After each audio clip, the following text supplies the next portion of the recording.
Hey guys, what's going on? So today, well, let me just put it this way, I did it again.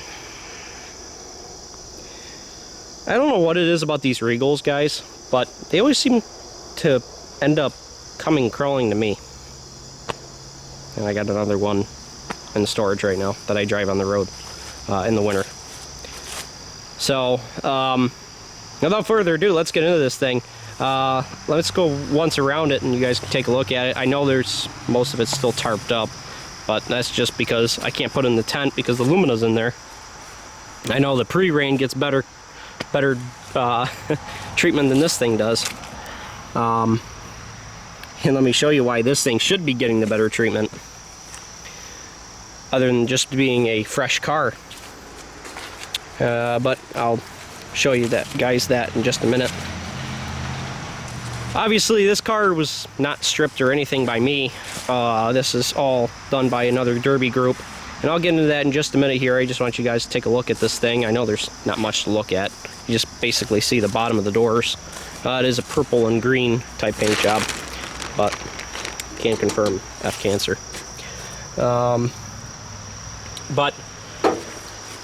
So what's the story on this thing? Because I know people are going to be like, how the heck did you get that thing? Because it's a pre-ran, and honestly, I was looking for a pre-ran.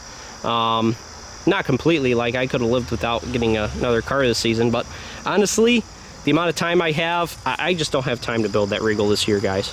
So I said, you know what? I'll save that other Regal for next year, and we'll just run the Lumina this year. Well, it turns out I'm going to end up running a Regal either way, but it's not that one. It's this one. And may I mention, this car is leaps and beyond, and just leaps and bounds better than that car and the other one I have, for a few reasons. So first, let's get into the story behind this thing, and I'm going to try to make it quick. So it's Friday night at Herkimer. You know, I get there, I want to eat, gotta have dinner. So I stopped by and got some fair food. And these guys come up to me and they're like, hey, you know, we watch the channel, and I'm sure they're going to be watching this video, so thank you guys. And I was like, you know, just meeting fans, awesome. And so these guys tell me, oh, we have a 93 Regal out back, part of our derby group, Mangled Steel, that, you know, we got off the trailer and it wouldn't start. And I'm like, well, before they even told me anything really more, I said, I know a guy who will buy it if you're willing to sell it. Because I know I could get this thing running. As long as it didn't seize up or anything stupid like that. But even then, I would have motor swapped this car. So I get back there. I went ahead of myself. I sat back down. About 5 to 10 minutes later, they say, all right, we want to sell it. So we walk back there. And I literally just came around the car, and I'm looking at certain things. I'm like, ooh, that looks pretty good. I'm looking at the lack of rust through here like the Regals normally have. And I start looking at this and I'm like, wow, this thing looks pretty darn clean. And so I take a look under this side of the car. I don't know how well you guys can see under there. It looks like you can. Where's the rust at? There's just a little bit of surface rust just starting. Look at that trailing arm. This thing is nearly spotless. Nearly spotless. Look at the back bumper. I mean, yes, it is crunched in a little bit, but it's all there. It's kind of amazing, and I can't believe it. This thing is in excellent condition. And they tell me it's a 93, and it just happens to be the exact same colors and everything. I mean, literally everything's the same as my other 93 Regal.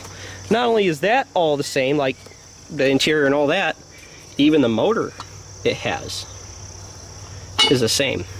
And I've been wanting to derby another one of these cars with this motor in it. And here's my chance. And let me tell you, this one's a little bit even more special because this one is so incredibly clean. So why didn't it run? You know, it just would crank over and crank over and crank over, and it would spit just every once in a while, and then it would sputter, and then nothing. Just kept on crank, crank, crank, crank. And I said, you know what, not gonna be able to start it today, whatever. So I got back here and we checked the Schrader valve here, and basically nothing comes out. I'm like, does this thing have a dead fuel pump? So I checked the thing. At first I thought it might have been water in the fuel, because when I opened this cap here, when I went like this and I opened that up, there was water sitting down in there. And I mean, it was water. I literally scooped it up and I get a little whiff, even a little bit of a taste, and it was water.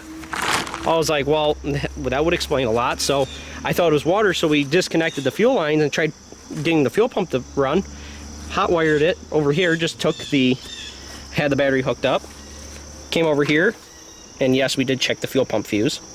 And that's it right there, that 20 amp fuel ECM. I believe that's the only one. And now I can't get this darn thing off. And you guys can see we even have it still in there. And I took a little piece of this zip tie right here, shoved it in between the relay, hot wired the relay, and nothing came out. I'm like, oh, the fuel pump's dead, or the wiring is no good to it. So that's why I have this sitting right here. It's because I literally ran this car off a little gallon jug and drove it to this spot. And let me tell you guys, it runs pretty decent. So I'm excited. I don't know if you guys can tell I'm excited, but I'm very excited.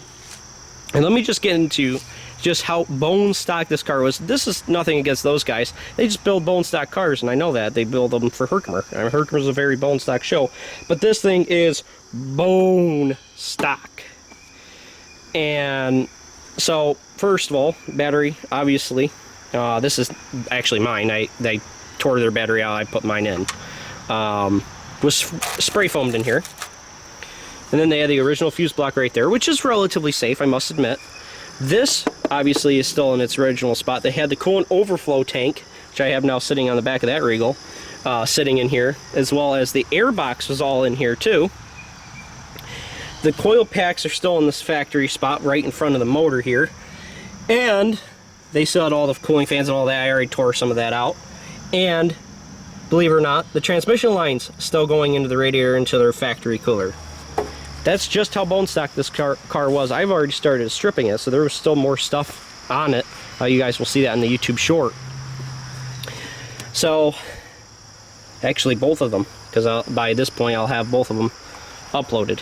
So, yeah, this thing was very bone stock, and it just, you know, goes to show, guys, sometimes you never know what you can find at these bone stock shows. I thought for sure that this car, being as clean as what it was, would have been an economy car, but nope, this one sure was bone stock. And guess what? We're going to be running it bone stock. I know that's going to upset some people, but that's the way it is. But at least this time I'm going to be doing, you know, I'm going to be moving stuff and all that, just my normal setup for these Regals. And I really think this car has a ton of potential, at least as long as the driver is good. Because the driver hasn't been so good with the Lumina. Let's just say.